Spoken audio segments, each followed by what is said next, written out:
Bonjour mesdames, j'espère que vous allez bien. Je suis ravie de vous retrouver pour notre petit rendez-vous dominical. Et quoi de mieux que de vous faire une revue sur cette palette, la Ethereal de chez Makeup by Mario. Là, on va voir ensemble comment est-ce que j'ai réalisé ce look. Est-ce que je vous la recommande ou pas? Et je vais vous dire, parce que j'ai une autre palette qui ressemble beaucoup en termes de couleurs, c'est la I Need a Nude de chez Natasha Denona. Et je vais vous dire, est-ce que concrètement ça vaut l'investissement? Si vous avez les deux, est-ce que je vous conseille les deux? La Natasha Denona plus que la Makeup by Mario, on va voir ça tout de suite. Si c'est pas déjà fait, je vous invite à vous abonner. Et comme d'habitude, c'est la minute télé-shopping où je vous montre quelques nouveautés ajoutées sur mon compte Vinted, à savoir une palette en édition limitée niveau de superbes blazers et robes de chez Zara et Mango. Donc je vous laisserai le lien, allez y faire un petit tour. Coucou les filles, voici le Vinted en question où je vous ai ajouté quand même pas mal de petites choses. Donc n'hésitez pas à aller faire un petit tour et à m'envoyer des MP si vous avez des questions. Et c'était de cette palette dont je vous parlais. Donc avant de vous montrer concrètement le maquillage, je vais juste vous expliquer, je n'ai regardé aucune revue. Pour la bonne et unique raison que je ne voulais pas me faire influencer. Je voulais pas me faire influencer, je voulais pas voilà, me dire ah non j'achète la Natasha Denona, ah non j'achète la Makeup by Mario. Bref, je voulais les deux. Makeup by Mario, sachez que j'ai également la palette des mats qui a été vraiment... Et qui, selon moi, quand vous la regardez comme ça, vous vous dites ouais, bon, ça reste une palette de mat. Non, non, non, non, non, mesdames. C'est THE palette de mat pour moi. Je l'adore. Je trouve que les mats sont exceptionnels. Je vais vous la chercher, tiens. Je vous parle de cette merveille qui s'appelle la Master Matte. Quand vous la regardez comme ça, vous vous dites ouais, boring, une palette comme une autre. Non, les filles. Je vous assure que tant que vous l'avez pas, vous savez pas que vous en avez besoin. Elle est exceptionnelle, elle a surpassé toutes les palettes de mat que j'avais. Ce qui fait que quand j'ai vu qu'il y avait des mats et en plus des fards foiled dont je jure sur ma chaîne depuis des années, je me suis dit mais bien évidemment que je vais l'acheter.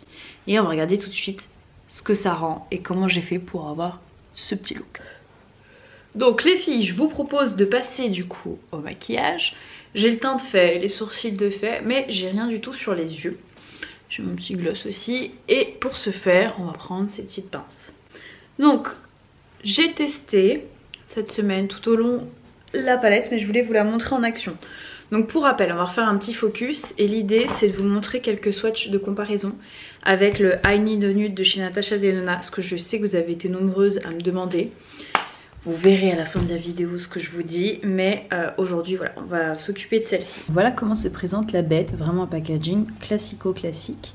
Et juste en dessous j'ai la I Need a Nude où je vais vous faire quelques swatchs comparatifs. Vous avez 12 teintes et sur ces 12 teintes, comment est-ce que se présente cette palette? Vous avez 7 fards à paupières mat, toute cette rangée là, ces deux fards là, celui-ci et celui-ci. Celui-ci est pailleté et pour tout le reste, ça va être des fards qui sont un petit peu fold, qu'on va regarder ensemble les swatchs. Mais regardez-moi la merveille. D'un côté, vous avez tous les mats. Alors pour certains, il y a quelques irrégularités. Mais honnêtement, sur les yeux, vous allez voir, c'est totalement différent. Mais voilà, les mats, bon, basico-basique quand vous les swatchez comme ça. Donc les filles, comme j'ai les deux palettes là, Need a Nude de chez Natasha Denona et la Makeup by Mario, un petit comparatif entre les deux. Sur mon bras, j'essaie de vous swatcher au mieux. Ici, ça va être les Natasha Denona. Comme vous pouvez constater, elles se swatchent pas ultra bien. Je suis pas experte non plus en swatch. Et ici, vous allez avoir la Makeup by Mario où les mats se ressortent un petit peu mieux. Ils sont un peu moins poudreux. Attention, c'est uniquement du swatch. Pour les mats, vous voyez que c'est sensiblement la même chose quand même. On va tester avec les foils maintenant. Là, mesdames, on va passer aux foils. Les premiers que vous voyez, c'est du Natasha Denona. On voit qu'en fait, c'est une matière qui accroche beaucoup plus que ceux de chez Makeup by Mario. Je pense que vous allez vous en rendre compte, c'est une texture qui est beaucoup plus sèche pour Makeup by Mario. Ce sont ces 5 teintes ici. Et là, on a les Natasha Denona qui, pour le coup, sont tout aussi belles, hein, mais on va dire que ça donne un fini un petit peu moins diffus, plus pigmenté et moins, on va dire, aérien. Je ne sais pas si vous allez comprendre ce que je veux dire par là. Donc, c'est pas exactement la même chose, vraiment pas. Donc, ce qu'on va faire, c'est que maintenant que je vous ai swatché un petit peu et qu'on a comparé, en tout cas, les teintes, après, attention, ça reste du swatch, mais rien qu'au swatch, on peut voir que les mats de chez Natasha Denona ont l'air moins performants que ceux de chez Makeup by Mario. En revanche, pour les folds, c'est pas du tout le même effet. Là, on est vraiment sur de la paillette qui est plus volatile, qui est moins précise. On va s'occuper de celle-ci. Donc là, ce que je veux, c'est vous montrer les fards en action et on va utiliser cette teinte-ci. C'est une teinte qui honnêtement est très poudreuse, on va pas se mentir. Mais je vais vous montrer un petit peu comment je l'utilise. Et là, vous allez voir à quel point la couleur par elle-même en fait, elle est déjà là. Ça a beau être poudreux, vous voyez, c'est pas trop volatile. J'ai fait exprès de déjà faire mon teint pour vous montrer que pour certaines teintes, bah, ça va, vous n'avez pas trop de chute. Et franchement, ils sont super faciles à estomper. Vous voyez, moi un endroit que j'aime pas maquiller c'est ici parce que je trouve que très souvent les fards à paupières sont compliqués à estomper et bah là, vous voyez, ça reste quand même assez subtil. Je voulais vraiment vous mettre au mieux la lumière du jour pour que vous puissiez bien vous rendre compte du rendu des couleurs. Regardez, ça c'est le look juste avec la couleur de transition. On va regarder ce qu'on va se mettre d'autre. Vous voyez, c'est ça que je vous dis quand il y a des légères chutes. Donc ce qu'on va venir faire, c'est qu'on va utiliser ce fard là. Sur tout le reste de la paupière. Donc pour ce faire les filles, je vais venir utiliser un pinceau comme ça. Là c'est quoi? C'est de chez Sigma, c'est le E25. Très vieux pinceau, je sais même pas si ça existe encore. On y va, hop, et vous voyez, je vais le mettre sur toute ma paupière mobile. Ce que je veux, c'est vous montrer aussi une couleur qui est un peu plus froide. Montrer, c'est que je peux avoir une couleur qui est beaucoup plus froide. Donc pareil, on va mettre sur l'autre œil, juste ici. Donc là ce que je viens faire c'est que je viens restomper les deux couleurs et vous voyez ça se marie super bien et ce sont des fards qui sont vraiment constructibles. Ce que je vais venir faire maintenant les filles c'est que je vais appliquer cette couleur là, la couleur marronnée. Couleur c'est qu'on va utiliser à la fois un pinceau plat comme ça, moi c'est quoi ça? C'est le paupière large de chez Sephora. Faites attention parce qu'il y a quand même des chutes.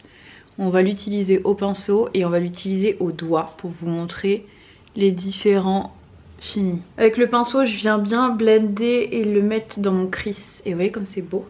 Bon, comme ça c'est moche, il faut que je l'estompe, hein. Mais la couleur, même avec un pinceau, alors qu'on sait très bien que le pinceau, ça a quand même tendance à pas être fabuleux, au doigt, comme ça, pour qu'on puisse voir la luminosité du fard.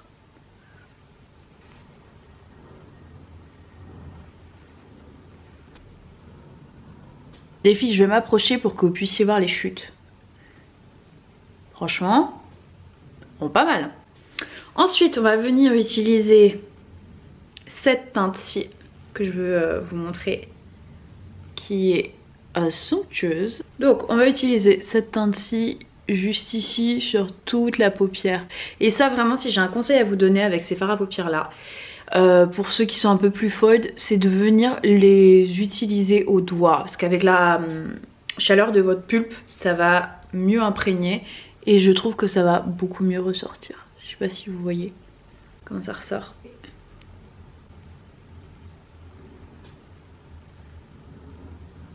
Ensuite ce que je vais venir faire c'est utiliser forcément un fard un peu plus fold.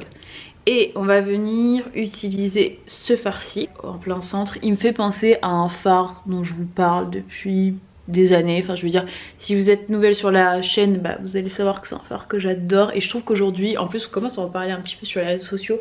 J'ai vu que ça avait refait un boom sur TikTok et tout. Mais franchement moi c'est un produit que j'utilise depuis des lustres. C'est le Space Cowboy de chez Urban Decay. Si vous connaissez pas, il est incroyable. Et ça clairement c'est ça. Est-ce que vous voyez la merveille?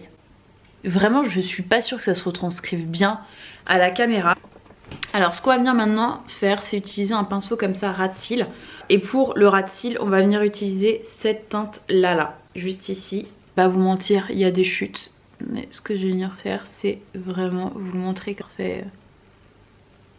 Il faut pas m'en vouloir, mais regardez, moi, l'intensité du fard.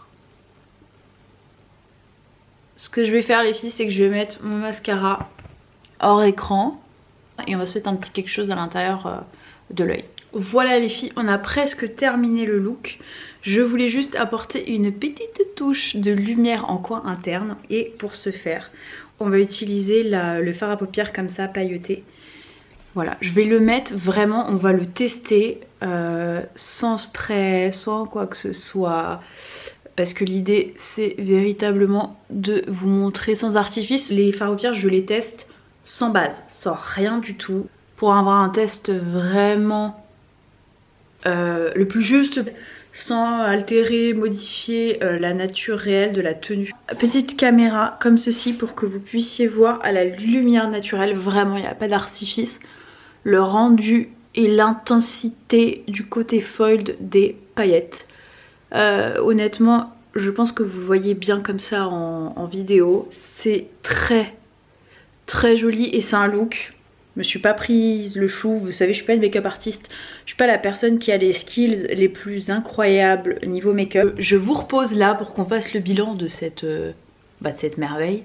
Je pense que l'heure est venue de vous parler de la Natasha Denona et de la Make-up by Mario. Honnêtement c'est très difficile pour moi de vous dire laquelle je préfère parce que j'aime les deux. Si vous êtes une make-up addict, que vous aimez collectionner, concrètement je vous dis prenez-vous les deux. Bilan des courses, qu'est-ce que j'ai pensé de cette palette? Est-ce que je vous la recommande, je vous la recommande pas? Si vous possédez déjà la I Need Nude de chez Natasha Denona, est-ce que je vous dis sautez le cap et achetez quand même la Make-up by Mario? Donc premier point positif, j'adore le format.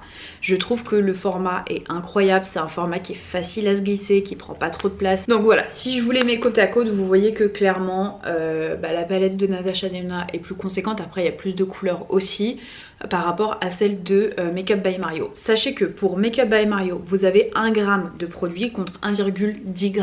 Pour ce qui est des mats, ce sont de jolis mats qui sont faciles à estomper et vous avez directement la couleur. Je n'ai pas repassé de coup de poudre ou quoi que ce soit volontairement pour vous montrer que même si c'est une palette qui de prime abord peut faire des chutes comme ça dans le pan, franchement sur le visage ça va, ça reste très très très très léger. Ensuite on va se parler des folds qui sont selon moi somptueux, vraiment magnifiques.